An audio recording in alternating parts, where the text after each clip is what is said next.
राधे राधे महाराज जी। महाराज जी, दुख को शक्ति में बदलने के लिए क्या उपाय है? महाराज जी कह रहे हैं कि इनकी एक बेटी थी, वो मतलब प्रभु को प्यारी हो गई, बट अभी हम ये भक्ति मार्ग में लगना चाहते हैं ताकि एक भजन से इसको काट पाए अंदर के शौक को। यद्यपि हम मोह के कारण दुखी होते हैं, लेकिन इस लोक का नाम है मृत्यु लोक।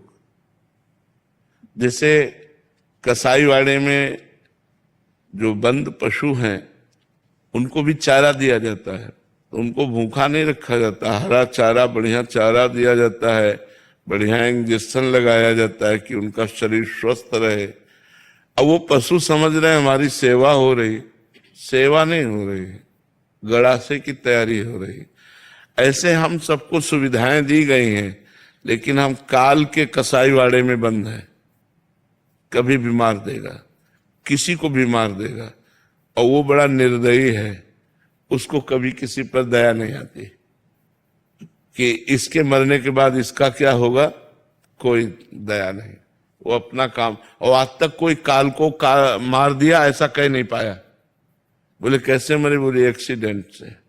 कैसे मरे? बोले हार्ट फेल हो गया। कैसे मरे? बोले अमुक ने ऐसा ऐसा। कभी कोई ये नहीं कह सकता कि काल ने मार दिया। ऐसी चतुराई से तो हम सबको मरना है। अब ये है कि हम लोग बड़ी भूल में फंसे हुए हैं।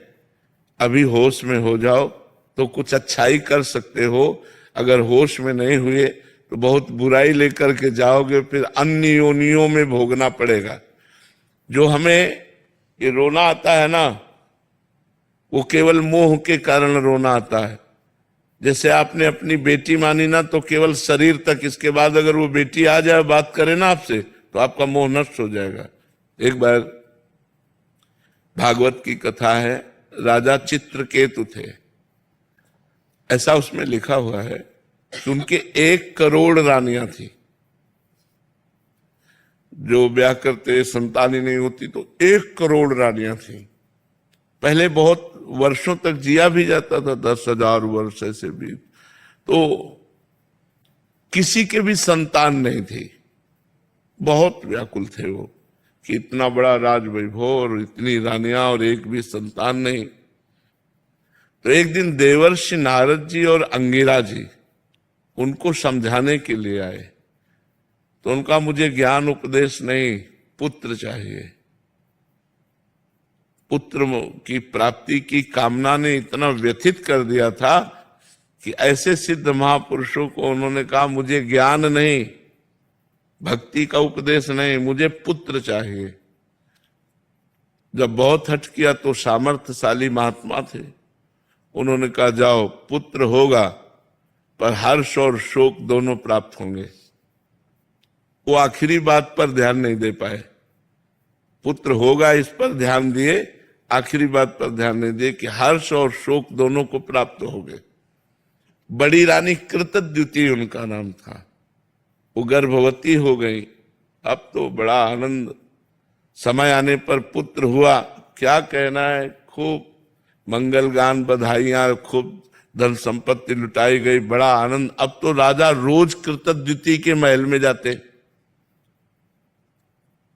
अन्य रानियों को जलन पैदा हो गई कि जब से ये संतान हुई कृतद्युति के, तब से महाराज हम लोगों की तरफ तो देखते भी नहीं, वहीं महल में पहुंच जाते हैं।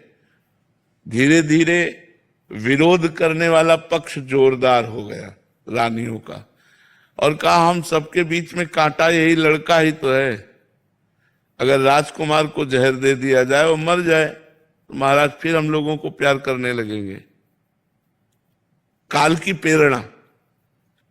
प्रेरणा हुई और उन्होंने धायमा को अपने वश में किया और कहा कृतद्युति के महल में जाकर सोते हुए राजकुमार को ये जहर पिला दो। पिला दिया, वो सदा सदा के लिए सो गया। कृतद्युति आई, उसको गोद में उठाया, देखा पूरा शरीर नीला। राजवैद्यों से जांच कराई गई तो पता चला वो तो मर चुका है। अरे राजा की जो हालत, सोचो चक्रवर्ती सम्राट और एक पुत्र हुआ इतने दिनों बाद, और वो भी अब हाहाकार मच गया। महाराज पछाड़ खाते हुए गए बस उसके चरण पकड़कर बार बार रोते कि बेटा तुम्हें दया नहीं आई, मुझको इस तरह दुखी देख करके तुम सुखी हो रहे होगे, बेटा कहाँ हो, बड़ा विलाप। उसी समय देवर्षि नारद जी अंगिरा जी फिर आ गए, क्योंकि जो धर्मात्मा पुरुष होता है तो उसे महात्माओं का संयोग प्राप्त होता है। देवर्षि नारद जी अंगिरा जी ने कहा देखो मैं समझाने तुम्हें पहले ही आया था कि पुत्र में सुख नहीं है, सुख श्री भगवान में है। तो उनका महाराज जैसे आपने कृपा करके हमको पुत्र दिया, एक बार उसे बुला दो, एक बार मैं बात कर लूं, आप सामर्थ्यशाली महात्मा हो, तो उनका बुला देता हूं। आकर्षण किया तो सामने उपस्थित हो गया, लेकिन शरीर तो जल चुका था। तो उनका पुत्र आ चुका है, तुम बात कर सकते हो। तो उनका बेटा मैं तुम्हारे बिना बहुत, वो जहर से दग्ध सा हो गया था पूरा शरीर, मैं तुम्हारे बिना बहुत व्याकुल हूं बेटा। अरे उनका कैसी बात करता है तू, कितनी बार मैं तेरा बाप बना, कितनी बार तू मेरी पत्नी बना, कितनी बार क्या क्या बना, ये सब संसार का रिश्ता है, मेरा तेरा कोई रिश्ता नहीं। तो उनका मैं जिसके लिए रो रहा हूं ये वो है, बोले ये वही है।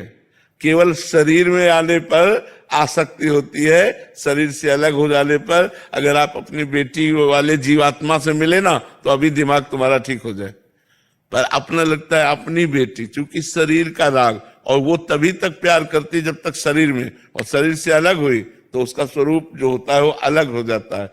तो हमें लगता है हमें अपने मोह को कंट्रोल करने के लिए भगवान से प्रार्थना करनी चाहिए और नाम जप करना चाहिए। जी जब जप करते हैं इष्ट चिंता में उसी का मुंह आ जाता है, तो उसी में भगवान की भावना करके प्रणाम करो, हम जो कह रहे हैं वही करो।